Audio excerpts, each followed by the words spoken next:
Okay, basebo nemanyamo, ladies and gentlemen, welcome back to our big show Beyond the Beach. Nga mukimanyi tubadde mu biseera bya kulonda naye kati ndowooza ebiseera ebyokulonda byawedde. Be balonze tubakulisa abataasobodde kuyitamu nammwe era tulina obbakulisa kuba nammwe mwetabe mu kalulu akabadde akenjawulo ennyo, akalulu akabaddemu ebintu bingi nnyo. Nze obululu bwe mbaddemu ebbanga lino lyenkulidde kano ke nalabye mbadde sikalabangako naye nga kati kawedde. Ndowooza process kati egenda kubeera yakutandika kukolera abantu n'abantu nsuubira nti ababadde mu kalulu abatayiseemu nabo balina way forward, probably abamu bajja kusigala mu bantu tulabe ekigenda mu maaso. Olunaku olwaleero line chairman division B Mwami Mugabi John abadde mu kalulu, abantu abasinga nalabye mwamuwadde obululu bungi nnyo ate ne mukisussa naye byagenze nga ebitambudde. Mulase leero tunyumyemu naddala tutunulire akalulu kano tukavuddemu tuddawa kyekiddako n'ebintu ebifaananako bwe bityo. So welcome to the show and a good morning, a good afternoon and a good evening whichever country you're watching this from. Welcome to the show. Mwami Mugabi John. Yes, sir. Webale kubeera mu kalulu. Abana nange kwebaza. Enaku ziyiseewo ezo mu kalulu. Owulira otya? Reflecting otya? Yeah. Nebaza kusokera ddala okutuwa omukisa guno ate nerabo mutukoledde mu kalulu Beyond the Beach. Yes. Ebaddemu ku platforms eza media ezitusobola okutwala eddoboozi lyaffe okusukulumako ffe we tusobola okutuuka. Yes. So mbebaza ate akalulu tukabaddemu era nga wetumanyi nti akalulu tekaba kangu oba olina otambula wano ne wali ttiimu ne tugizimba n'ebirala naye nebaza njagala kwebaza ne sekwebaza yenna abalonzi mu ntebe basobodde okulaga ne bawa eddoboozi nti twandyagadde batufuge bwe bati era ne basobola okumakinga mu kalulu kano ku lunaku lwanga nnya mu nnamba ennene. Yes, abantu nga tebeeyawuddeemu NRM, DP n'abalala ne balonda omuntu gwe basuubira ajja okuba ng'asobola okubatwala mu maaso emyaka 5 nga constitution wegamba. Era mbeebaza nti balonze Mugabi John nga woogambye bakikyusizza nye bannakigungu ne batulonda naye kyenja okugamba nti system eriwo kati n'abantu ye challenge gye tuyina titukirabye abantu bakulonda ebirala ne bifuula ki ate abalala ne basalawo bannamagye kusingira ddala mu kyalo kya Old Entebbe. Amagye gali mangi ekyalo ekyo bakyogerako nnyo. Amagye tekirina amagye mangi naye amagye naye ekyo kikyaliyo Old Entebbe ekyaliyo kuba nze mmanyi okuyitako Old Entebbe ye vete abantu abasinga bakimanyi Old Entebbe tekyabeeramu teri bantu bawera n'abantu abalonda bavaawa abalonda bava mu barracks naye ate nabo si barracks zokka naye bafuna ballot papers nga wetumanyi nti Electoral Commission ebadde ya taking over nera twakiwa byabakama nti military SFC yawamba ki Electoral Commission y'Entebbe kakati n'abamagye si bangi abakibaddemu nti oba bonna naye basobola okukwata ow'amagye omu na stickinga n'ayita ne bamuyambako abaana ne batikinga obululu 100 kati obululu obwo 100 ne babusuula mu Old Entebbe naye nga tebakkiriza awo nga ffe woolaba bambi baagenti baffe emirundi 3 nga tubatwala bonna nga babakwata nalabako be bakwata awo kutadde ne candidate omu ne candidate Mwami Sowedi Serumaga naye bamukwata naye bamugamba tetukwagalawo kubanga nalaba Samu Chenge abadde omu kubakulira campaign zange ne bagamba tebakwagalawo tebereza gwe candidate wogenze olabe kubanga gwe agent namba emu mu kulonda buli bwe baba bakulonda. Yes. Naye candidate ne bamugamba tetukwagalawo ne bagamba na open bye tugenda okukola tetwagala obirabe kubanga kizibu okubanga candidate osobola okubeera ku kifunga Old Entebbe ne batikinga obululu 10 naye nga abalonzi okuva ku macha ku ssaawa 2 mpaka ssaawa 8 kitundu abantu 32 be bakalonda naye ne zituuka ku ssaawa 8 kitundu n'olaba abasajja abajja ne laptop bag ne bajjamu entuumu ya ballot papers ne bakugamba vaawo oyinza okulwana kati abamu babataasa butaasa nga candidate munnango ne bagamba emotion nebyo ki katukutaase kuba tugenda kukuba essasi ng'otulumba kakati Katonda mulungi ne bajja kubanga naye nalina ba candidate kali nga bamwami Sam Ocheng teyandikiriza kulabanga obululu 10 babuteeka wali bonna babutikiza naye abantu tebawerayo Luchambozi kyokka nga tebawerayo ne babuteeka mukakati mwami Sowedi era mugamba nnyo nti oba oli awo bakuyamba obulamu kubanga abasajja bayina okusooka gino emiggo egy'abalaalo ekirala nga bayina episto waliwo abayina AK47 kakati wandirwanye nnyo ng'ekyesembabule ne bakuba essasi obulamu ne bugenda naye twebaza Mukama mu byonna twasigaza obulamu neera ba agents baffe abo abakulembeze baabata oluvannyuma naye obukakafu bwonna weebuli obuuma n'obuki nti obululu babuyiwamu buyiyi neera twali tumanze okunotinga electoral commission nga tugigamba ku polling station byabakama byani bonna leeta nalaba ku bifaananyi nga muli ku electoral commission bonna ne bakkiriza ku ezo station nekyali ekigungu naye so Katonda genda wala kyeky'abatwale waba mwami byabakama baana balaba awo bakandidate ab'enjawulo kyali ki ekyatutwala nganze chairman namala okukola assessment nga wabulayo ennaku 5 tugende mu kalulu nga ba lieutenant ba sameja be ba polling officials nti polling stations zonna zetuyina nga ba presiding officer bawo ba maje then n'okukoma okubaawo naye nga benyigira ddala mu byobufuzi okudetermininga results then netufuna results beyond doubt netufuna okunoonyereza so netugamba ab'ekibiina nti we are wasting time ku maje kyegali mu kukola syndicate netwa identifying kigungu nga balonzi b'ekigungu bonna baba tuteka amaanyi gaabwe basuula mu bululu so netuwa report patent we are going to step down unless this one is done patent netugamba musigaleemu naye netugamba katungekinge ba lawyer ba epic body y'ebyokulonda commission yonna ekimanyi nera netugipetition nga netugamba we are stepping down in this election because of this and this military taking over ballot staffing then also arresting our candidates and also intimidating candidates attacking our homes nga maka gango gamanyi bagalumbye ndira ku nsiko then byabakama it's justice not receiving abulungi never commission abona a full commission not assurance nti bino ne bino tugenda bikyusaamu era we are going to make sure some of us are present in those areas which are questionable so we got that assurance netugamba kale necha netwa tumaze otegera ne ba candidate baffe tetujja abamu bali bagala akalulu tebajja kuwekwasa fenti twavaamu so we came back in that election but expecting that the electoral commission ejja kukola changes weba eyagala zikola naye weba eri part of what is transpiring egenda kutubuzaabuza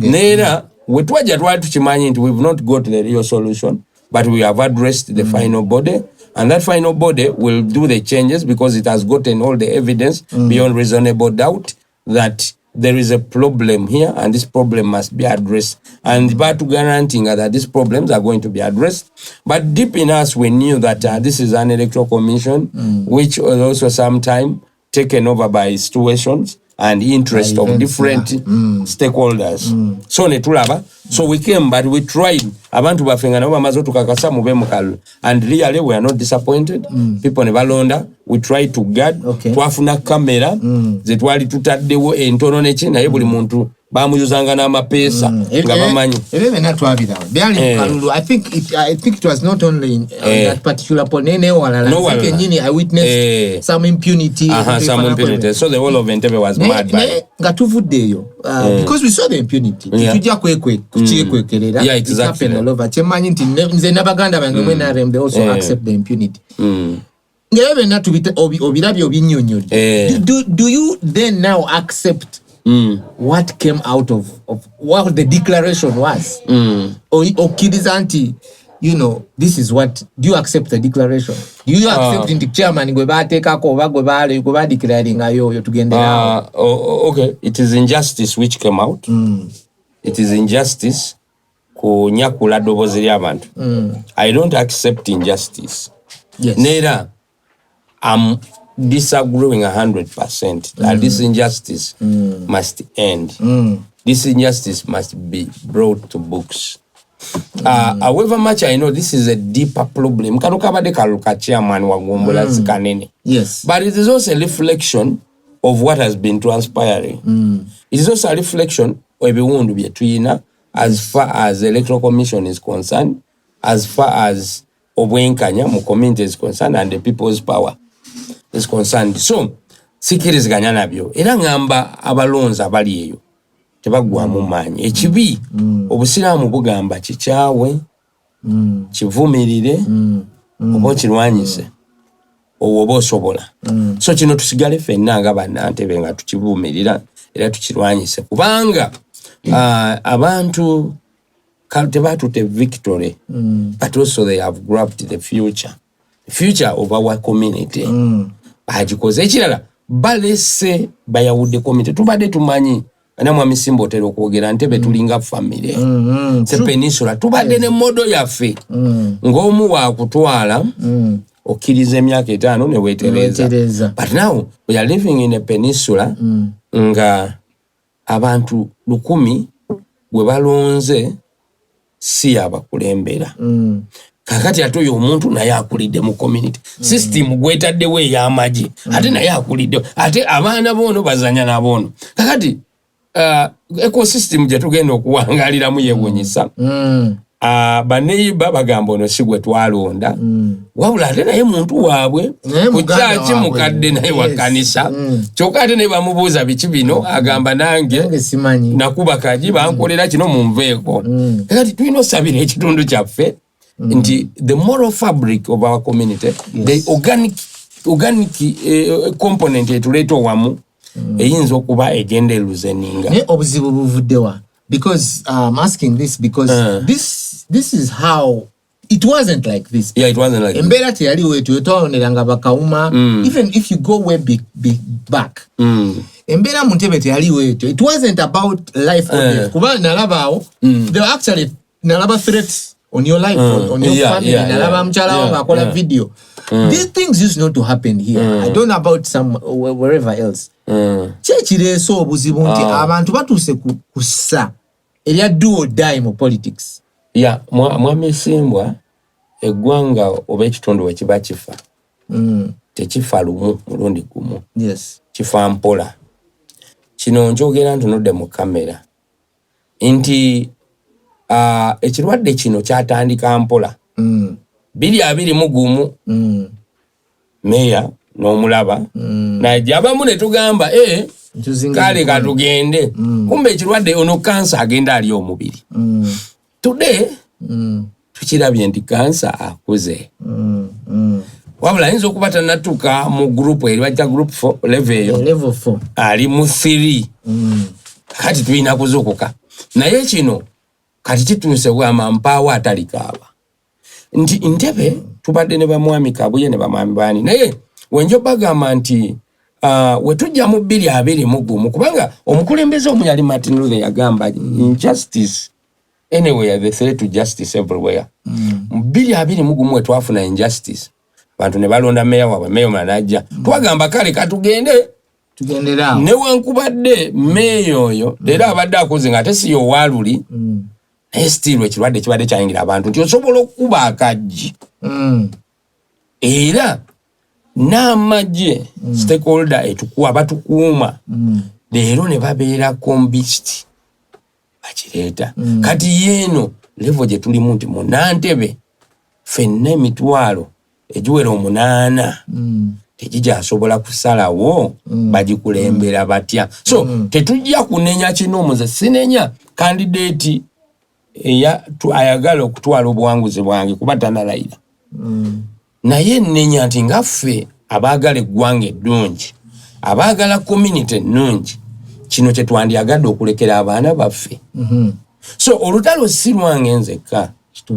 Mugabi ayinza okubazze ne bakatwala naye Mwami Simba omwana wo walifuna interest okwesimbawo tukoze tutya omugadi nga kikomedi kyekibuuzo ekiriwo. So munange ekirwadde kizze kiri ampola leero kiridde oba oli awo naffe abatalwana nnyo katugamba mwami gundi wanade talide kati wekiri ne community bwetyo wefa bakulaga nti community webe naafa tefa ku lunaku lumu oba lwa Saturday ejja kino kifa ate n'abantu tebakimanyiira kakati leero people are celebrating nera mwami Simbwa abantu bagenda kukwata Bible balayire nti office bwetyo naye kyetulina okukondemminga amagye leero gatekinze over amagye mangi gatekinze over nekira buli abadde resisting analwana n'abantu ate oyo nga bagala mujjawo banange si yeggwanga si ye community ey'Entebbe bwe yandibadde abalonzi mbawe ekitiibwa bonna kye basazeewo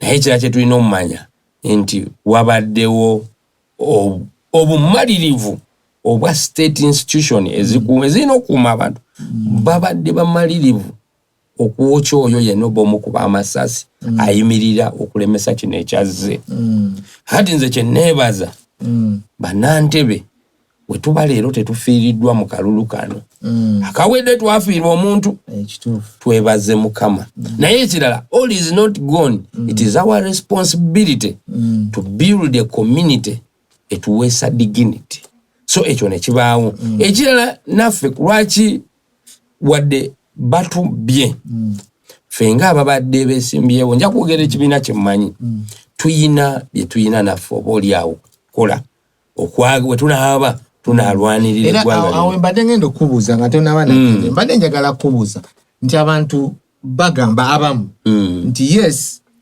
okubba kwabaddewo naye ne be babbye temwabadde prepared enough kutwala buyinza oba kutwala power gwekyo kyogerako ki kakati nga leero lwentegedde nga ndaba ku mikutu nti opposition endala ebibiina ebirala ng'ogyeko NRM ebiri mu opposition byonna bigamba Nuupu yawaddeyo obuwanguzi bwayo naye ate ekinewunyisa tubadde tuvuganya nabo naye ate bo bagamba nti baali baatulekera dda mu mwoyo obuvunaanyizibwa obw'okulwana kakati ekyo yembeera esooka gwe kulwaki olekera muno nga tomugambye tulina okuddayo twetereze nti ODP leero nenyanza atwazizana naye mbadde simanyi olunaku lwe wandekera tewaŋŋamba kati eyo nayo position twetereze olunaku DP n'ebibiina ebirala bya opposition lwe byalekera Nuupu tebyategeeza kubanga twandiyingidde olutalo nga tumanyi bannange olutalo lunene luno ono atukwasiza bwetu naye eyo nayo nteewuunyiza leero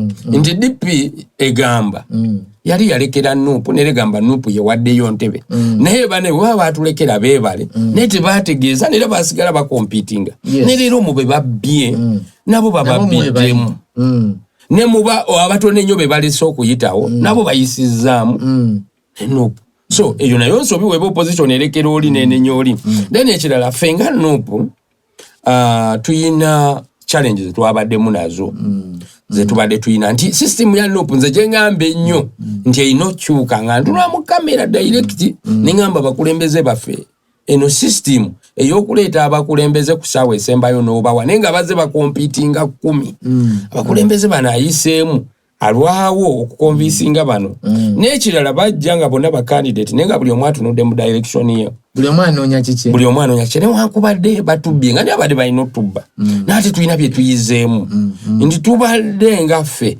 tetunazimba bumu bwawamu kakati tulina omukisa okutwala obusobozi obwe tunaaba tunakyusa Uganda bwe tunaaba tunakyusa ekitundu kyaffe tudde ku drawing board ekibiina kibe ne structure tewali obuyinza tebulina nnyinibo ne bana ababututte obuyinza butwalibwa oyo abwetegekedde structure tetubadde nazo babadde bakugamba nti olina chairman w'ekibiina naye nga chairman akukubira n'akugamba gwe gwali mu kalulu nze ne wemba genda weefeeko wekka kati ng'otuuka omwana kansala omu owakiwafu West wa Mwami Ntonganyi ng'akugamba yawangudde naye ali ku mirimu gy'akola tamanyi ddala foomu aziyina nga chairman akukubira nga wayiseewo ki nti bane ddala foomu zoono ziriwa nga bamu bakugamba Mugabi nazitadde ku ofiisi yo waggulu nga twagamba yawangudde teyawangudde mukansala waffe hada wangu nga balakugamba nedda ate ono wa Nuupu yakoze bw'ati yaliddemu ssente so tubadde n'ebizibu nga ffe bye tulina okukyusa kubanga ffenna kye twagala community ebe n'obukulembeze obw'amaanyi ekyo kibaddemu naye tekijjaawo kino nti abantu beesize Nuupu abantu ne bagiwa obukulembeze era Nuupu nesobola okubanga ewangula naye ffe abantu bwe bakwasiza obuyinza tubadde tuyina obunafu mu kuteekawo resistance esobola okulwanyisa amagye okusobola okuresistinga abalumira mwoyo baba mukubya amasasi n'abalala bajje tubadde tetukiyina ekyo kubanga tubadde overwhelmed nti nedyalafu omuzo buli gwe mbadde muteekawo nga bamukwata amasinga tuvula batujafuna mutuyinamu abakulembeze nga nabo tebasobola bo kuteekayo dyalafu omuzaabwe ku mikutu nze asooso kikola zonna nengamba nziteekeyo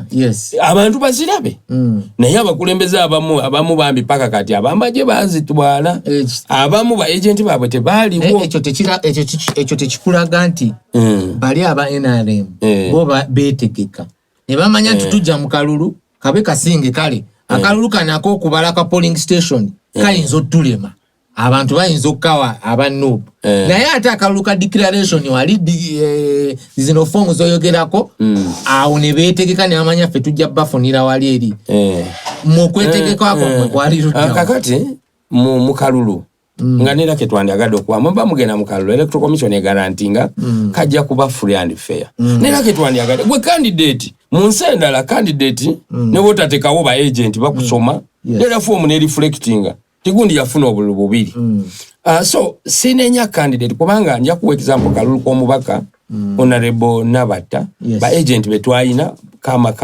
kamada bakansala Lukwago bonna babasiba ne tusigala nga tetuyinaawo dyalafu omwezo ne bateekako omujasa azikwata nera ne baziteekako makisi zaabwe ze baagala ekyo si kinenyeza muntu nkinenyeza system electoral commission ebadde tuwagana nti tugenda kuba tetulwana na bajaasi bannange civilian okulwana ne presiding officer nga alina pistol nga ayina emabega abamajasa bala bamutunuulidde nze mbayita bazira kati awo dyafo mbadde bagitwala mu amisimbwa ne wandibadde ggwe ng'omujasi akukubidde omulala asoose honorable otuuse nga ne mundu agijeyo bwati obadde osalawo ku dyalafu nati kakati ekyo wengendo kubuliza ekibuzo tubadde tujja tugamba oba abantu babadde bajja kwentwalira ne president Robert Kyagulanyi ajja agamba tuli under a dictator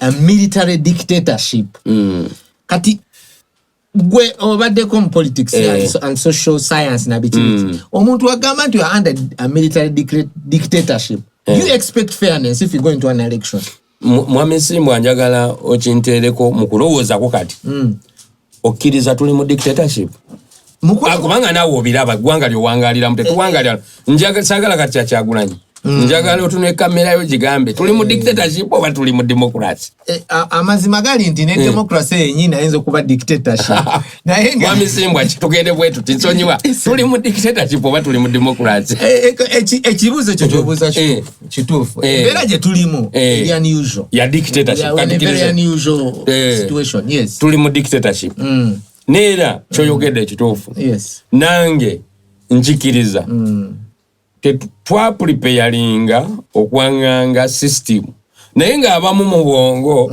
tuyinamu oba endowooza nti munnange tuyinza wano wayinza okuba omanyi dictator ababuzaabuza dictator talya yekka mu katabo dictator kasoma kagamba nti talya yekka waabaana awangula abadde dictator alekawo kona mmwe we muliira kakati abamu bajja mu kwesibaga oba tuyinza okubakuba n'abatono n'atulekawo kakati abantu abamu naye ekibiina kyaffe tulina okukola the psychology of the dictator lwakatabaako abawe endowooza nti naye gwe osobola gwe okuyitawo oba n'abateerawo ekkubo ng'electoral commission naye asobola otulanga neera n'akibalaga owamukati tutuuse nga President Museveni se yali ni charge neera calculation zonna abantu zabadde bakola nga bakola za President Museveni but the military outfit military command yabadde ya taking over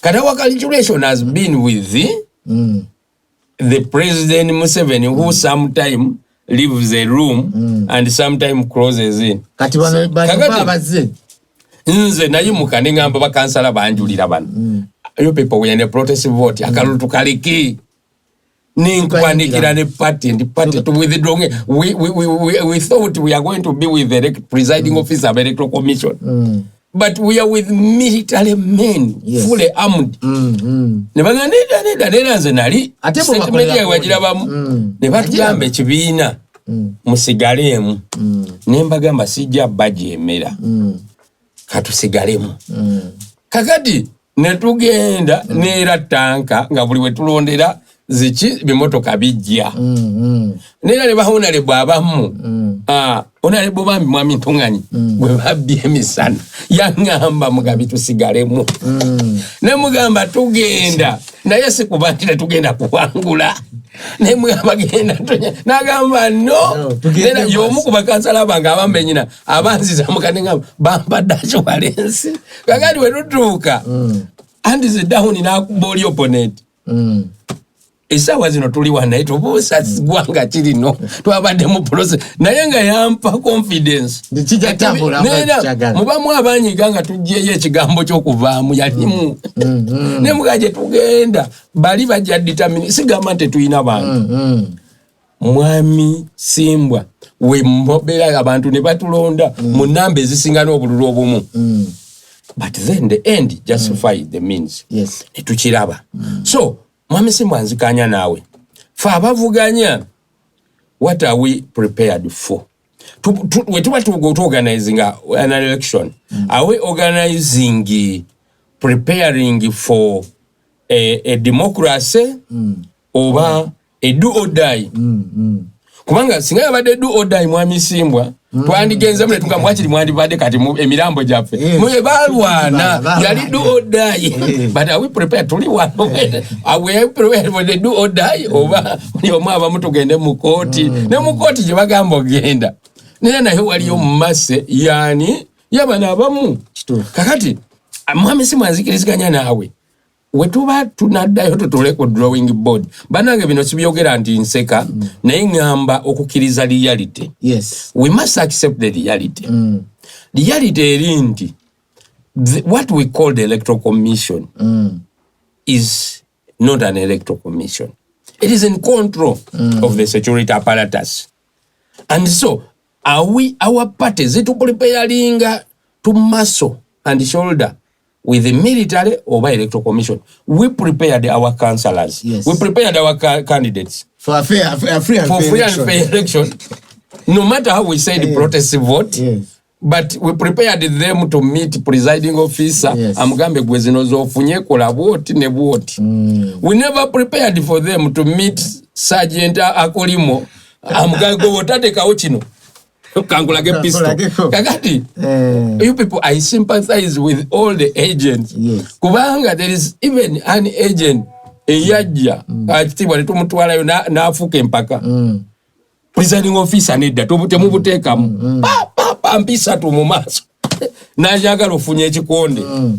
Nalaba katambyawe kataba. Ekatebe kakalaba. Kakati, we were prepared to face, no matter how it is, to meet a fair electoral commission. Era esibuko emianti Mugabi we baba bakubye mu lugonyo na Kiwogo obulobo tujja bugata wano ne wano kale ne tumanya nti waliwo woyina okulwana nera we were prepared to guard inze wano we had even candidates ngatu nti odiara form yo we bana baba jikute yiyebewo all those some kind of malpractices ezirisiba olumu ngatubala nti civilian yakuba omugezigezi so we knew that our candidates abeni ale mubabbi naye tujaba ina civil batukute we must accept mwami to batukute off guard okubanga basobola okuleta battalion ne region za amaje nga nazo zigenda kuba part so that's a major thing but as a nation sichange sicha councillor sichani it is how would we like to live in a society and how would we like to determine governance wechiri so nchemba denga maliza nkugamba as a party the future of NUP in Entebbe is going to depend kwabo abayingidde mu process eno ne bategeera what reality is then ne baddo wamu ne batakaaba nnyo ne tuthinkinga ne tuyingira mu bisenge ne tugamba tuddeyo nga twetegekedde reality. Kakati tuli ku last level of the dictatorship of the authoritarianism. Nera awo tesukkawo tewaliyo any other level. Njate kati kekomewo edde mu bantu badde mbagikiririzemu. There's no dictatorship ate komawo neddamu buto democracy. Kakati what we must be happy of and grateful to God that people have persevered all these levels for the next 40 years and then they have reached the limit. Kati kwa no limit. It is just a matter of time until when. But it's going to crumble. That pyramid where it come, where it takes away the power from the population, then it also starts crumbling itself. Kakati we are happy tuandiwanga de buwanga chetu sababu kama the battle is going to shift. Enyumba egenda kutandika okuba nga center techa holdinga. Then it is a natural process. We shall go back in a crumbling to go in a normal. That's a cycle. So people who have lost hope, what am I telling you? Bana Uganda, you are 100% right. The vote, an election. It has been proven beyond reasonable doubt that in the year 2026, the vote is not the means of choosing a leader. But what should we do? We have 5, or not even 5, starting from any time where we have proved that it doesn't work. Others can call for whatever they can agitate. But others can start organizing. Because we are not going to have any other election which is free and fair under this regime. I speak Mukamela straight. Because it is natural. So the reality is there are going to be a self-ejection of the regime and then another regime, whether within Gevudemunda, again, then we shall go back to zero. These things are not man-made, it is natural. It is nature takes over. Nature is going to take over. They have reached their limit. They have reached the ceiling. And they cannot go back. So what they must do, katwali chinga ceiling, just is a nyingi zabata dembantu, bagenda kutia abantu, atena abantu abambe bali nabo beetie, then it's going to crumble. So we must thank God, abawanga def until this level. But what we must know, people, they are 100% okulonda bambi baba mazemu. Febe balonza abatadde abantu musana. Abantu abavudde owaabwe ne baleka buli kimu ne bajja batulonda. Tulina okuddayo twebaza abantu abo.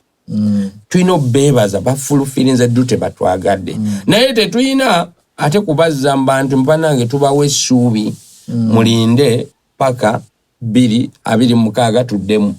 Obeera omwogezi omu yagamba yali Einstein nti okuddingana ekintu ne method oba ekintu omulu kyekimu nosuubira different results kibeera gwabeera omusiru. So oyo yenna alowooza to subject abantu mu same system kijja kuba kibi. Naye kye tulina okukola obuyinza babukututeko mwami Simbwa obusalawo obugenda okuditinga omukulembeze. So tulina okuthinkinga how best can we avoid abatuto obuyinza obutaba more harmful to us. So lokubanga we can still live and let others live. So je tulina okulaba. But between me and you, the last level of the dictatorship tujituseko. We cannot go back to an election eyo yachikolako. We cannot go back to courts nga zisobola okusaidinga ani awangula. But we have reached the last level, and the last level we're reaching, chances are opposition we bate ina mani gakuba then bo abalala berwanyisa because buli omu abayagala power ngayagala okoma wafune legitimacy y'abantu abere popular. Kakati where we have that, it's just a matter of time. System The question now is not if, it is when. It's when. So but we are going to go back to if the population everyone see a kola netegera, then let it remain stuck with justice. Yes. Then the center will crumble, and then after crumbling, things will go back to normal. Okay, from what you've said, from everything you've said, you seem to agree with Dr. Kizza Besigye, who said that, if I can paraphrase that, there's no way you can remove the current government in an elective process. But also, President Museveni himself mentioned something. I don't want to paraphrase. I don't remember the words properly, but it was in the lines of saying that he can't.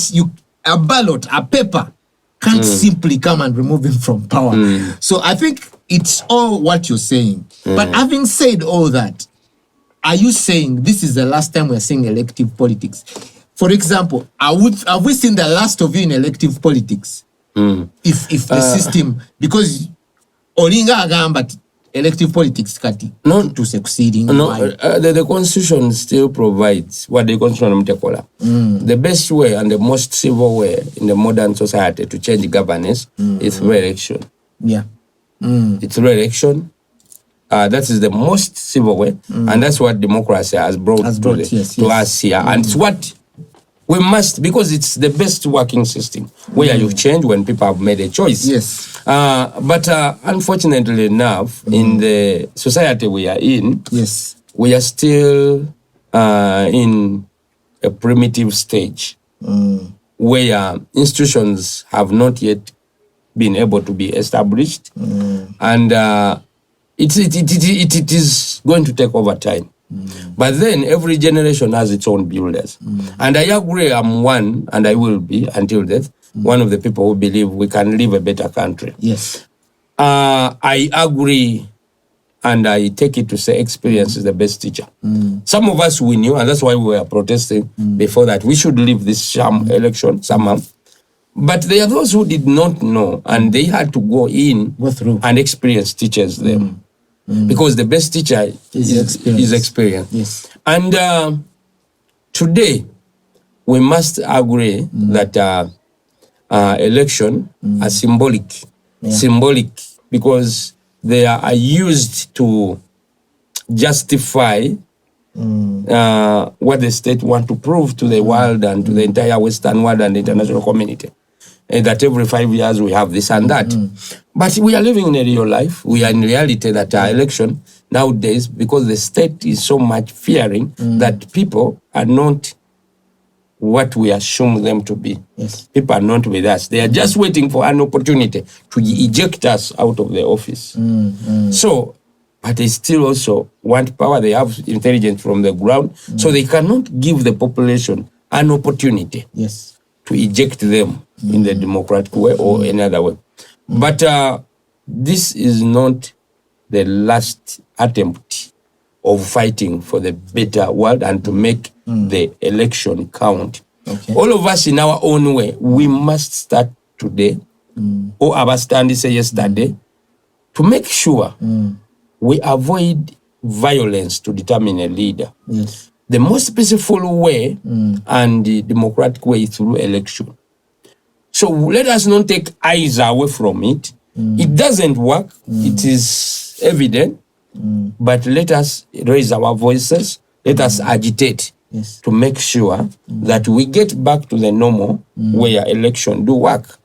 I don't want people to take it from their mind that we no longer need an election, we no longer participate in an election. Let us hope for the better election and let us fight for an election with an easy electoral commission which is not taken over by the military apparatus. With that, we shall have a better society.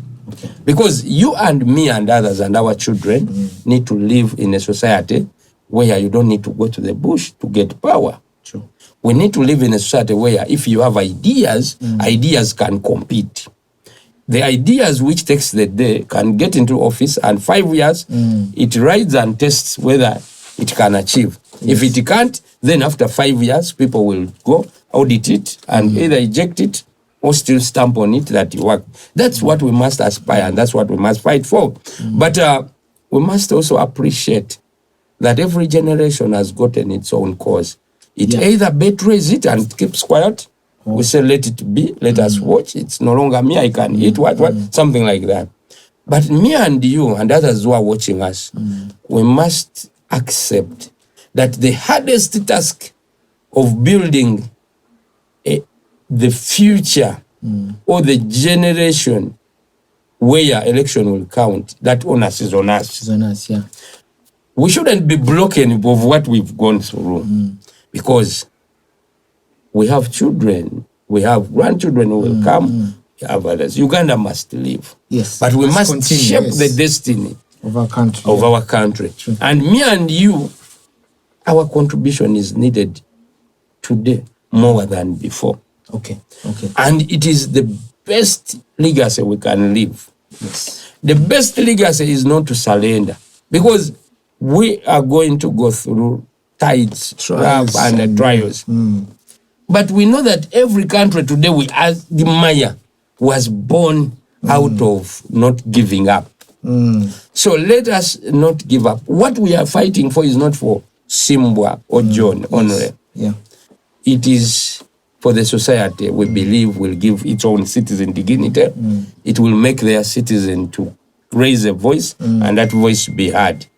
So, what is before us, it's not only me, you, and others. It's for all of us. It's not to look at these things and we laugh, or we let it go, or we admit that we are in a dictatorship. It's everyone to make his humble contribution. Some others have made a humble contribution and stand, and that one has also reflected what the society is and what the system is. Others have made their contribution through lining up and voting. Others have been able to look for giving people hope. Vote. So all of us have played a role in our own way. But then we must make sure that losing it today does not mean losing it forever. Yes. We must be able to still have the same or more energy to look for a society which works for everyone and which respects everyone. Yes. Yeah, so let us not remove the election as an option of getting good leadership or transiting power from one to the other. Because I don't believe in monarchy where we have one person leading and his son takes over or is whatever. I don't believe in going to the bush or using violence. I still believe, as we've been expecting Jesus for the last 22,000 years, we still have to be like those churches where every day we preach for the best we are hoping. Okay. As we conclude, I know this is what everyone wants to know, wants to hear. I know that the elections are now ended, the declarations were made, some zimuzirimu ebituli abantu babitegeera bigenda maaso, you know what I mean? People are waiting. People are waiting for, most especially you people who are in the elections. What is next for you guys? Because there's been a lot of silence, there's been a lot of uncertainty, there's so many questions that are there, very few answers. Kakati mwabadde mu byobufuzi oba gwe abaddeyo ki ekiddako naddala eri gwe mwami Mugabi ki ekiddako abantu baagala okumanya nga tumaliriza. What next? Ekisooka mbadde as Mugabi mbadde candidate nenga ndi candidate w'ekibiina an NUP. Nyinza okuba nyina nganza omuntu bye nandyagadde my way forward to be naye ngenda kuharmonizinga n'ekibiina. I think Honorable Ntonga Twina meeting, we have a meeting today to see what is the way forward. And we have to choose deliberately ki kye tutegeeza abantu na kye tugenda okukola. Abantu tebandyagadde kuwa muntu buwagizi bwabwe n'abuzinga buzinze mikono munanodayo no bamunange bigenze bwe bityo katulinde batubye abo sibe ba leader community beyagala. Community yagala leader kituufu batulabye batubye naye eyagala leader agenda okuba bold action bawe ekiddako wabagamba tuyingire tukole ebirala ng'asobola okibagamba by face bagamba tugenda kukola kino ne bwekiti tukikole. So twagala fena tulabenga n'ekibiina tuli in tandem with what we are going to come up with. But nze ng'omuntu nzikiriza nti every day is an opportunity to fight for what is right. Abalonzi abatulonze mbebaza ate mbasaba temuggwamu maanyi. Mwatulonze nga mutuyinamu essuubi mutulonda nga mugamba mwagala mu testing emyaka 5. Emyaka 5 gino egigenda okujja tebanalayiza sinagamba nti wali azeemu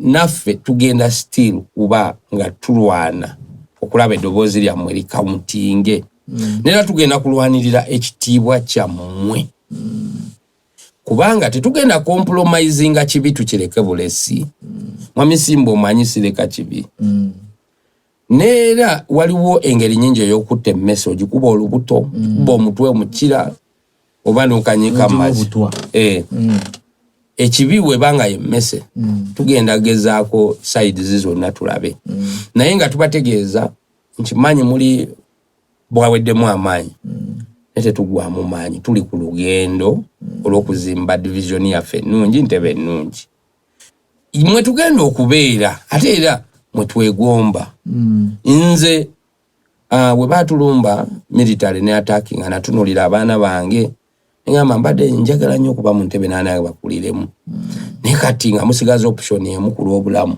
kudduka nera ffenna ne tuseparatinga family yange negenda walala olw'okusigala nga tusigaza ku ssimu tetwandyagadde eggwanga eryo yandyagadde nga tusobola okubanga buli omu aba ne family obulamu buzibu mbaamu we munoonya ekyemisana ebyo bibeewo ne wabeewo eddembe wabeewo okusalawo kw'abantu so mbawe essuubi nti tugenda sinkana abakulembeze baffe ffenna tusalewo ekyokola waliwo obukakafu bungi nnyo obulaga emigozobano obubbi okukuba okusiba abantu baffe kwabaddemu tugenda buweyinga tulina side bbiri waliwo side egamba tugende mu kooti ngera we tubale ne side emu egamba kalu tukaviiremu wano naye tuli ba democracy nze nzikiriziganya nti tugenda kusalawo buli omu ng'aleese obukakafu bwe we tugamba ekkooti we n'abasayidi eyo yesazeewo n'amaanyi era tugenda kugibaakinga